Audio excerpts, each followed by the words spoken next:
From Pacifica, this is Democracy Now! 24, nays 38.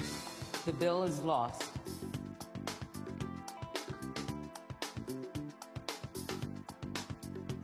Gay marriage. We'll speak with the bill's lead sponsor, Tom Duane, the New York Senate's only openly gay member.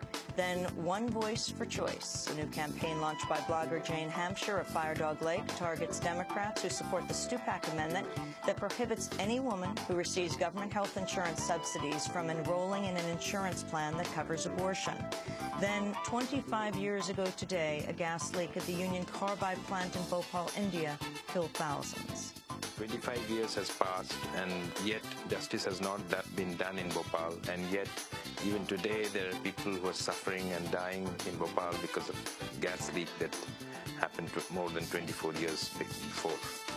We'll speak with leading Bhopal activist Satyanath Sarangi, and as President Obama prepares to send at least 30,000 more troops to Afghanistan, aid agencies have issued a warning about what they describe as the increasing militarization of humanitarian aid to Afghanistan. We'll speak with Lex Kassenberg, the director of CARE International's efforts in Afghanistan. All that and more coming up. Welcome to Democracy Now!, democracynow.org, the War and Peace Report. I'm Amy Goodman. The Pentagon has acknowledged President Obama's new troop deployment to Afghanistan could be higher than the 30,000 he announced this week. The Washington Post reports Defense Secretary Robert Gates has been authorized to deploy another 3,000 troops at his discretion. A senior Pentagon official said the number of additional U.S. forces deployed under Obama's escalation plan could ultimately top 35,000. Speaking before the Senate Armed Services Committee, Gates said the first troops would arrive in Afghanistan later this month.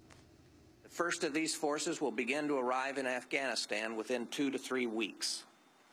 In all, since taking office, President Obama has committed nearly 52,000 additional troops to Afghanistan for a total U.S. force of approximately 100,000. Appearing with Gates, Secretary of State Hillary Clinton said the escalation plan would also entail a boost in non-military personnel.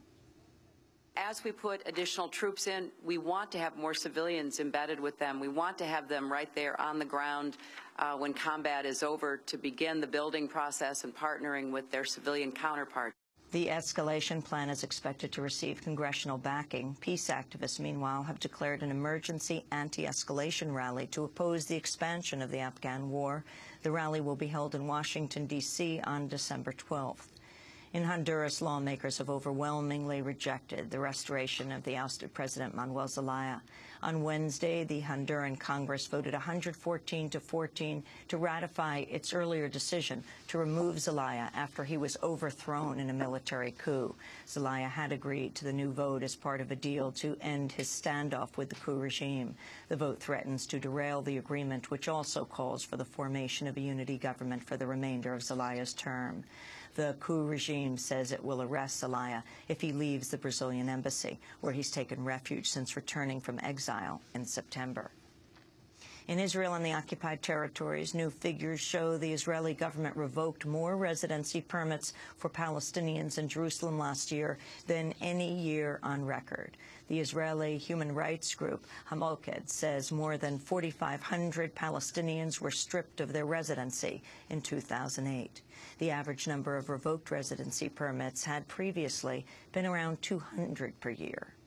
In Kashmir, around 2,600 bodies have been discovered in unmarked mass graves. Human rights groups say some of the dead could be innocent civilians killed in the 20-year uprising against the Indian occupation of Kashmir. The founder of the private military firm Blackwater has confirmed he's operated as a CIA asset in addition to his company's publicly known work for the U.S. government.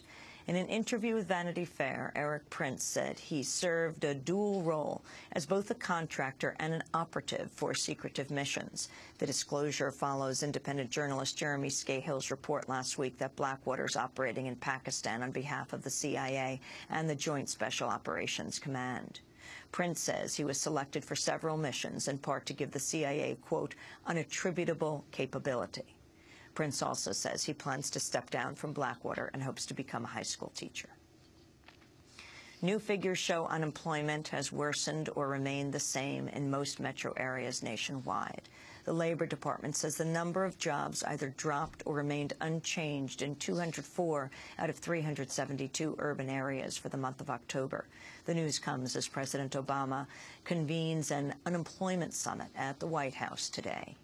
In media news, the Washington Times has announced a massive round of job cuts in order to stay afloat. The newspaper says it'll lay off at least 40% of its staff, shift to free distribution, and reduce its content. And the state of Texas is set to execute a man tonight who may be mentally retarded, despite a 2002 Supreme Court ruling that bans the execution of mentally retarded prisoners. Test scores have shown the prisoner, Bobby Woods, has an IQ at or below 70, the cutoff point for mental retardation. In a recent interview with journalist Renee Feltz, Woods described how he has difficulty reading words with more than 4 letters. And they have these Western books.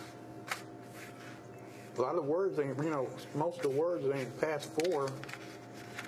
I mean, they got, they have 5 and 6 letters, but most of them about 4. I can read most of it, but then some I can't read. I have to read it like maybe 2 or 3 times. Then I finally understand. More of the Bobby Woods interview can be seen on the website of the Texas Observer website and the Investigative Fund at the Nation Institute. And those are some of the headlines.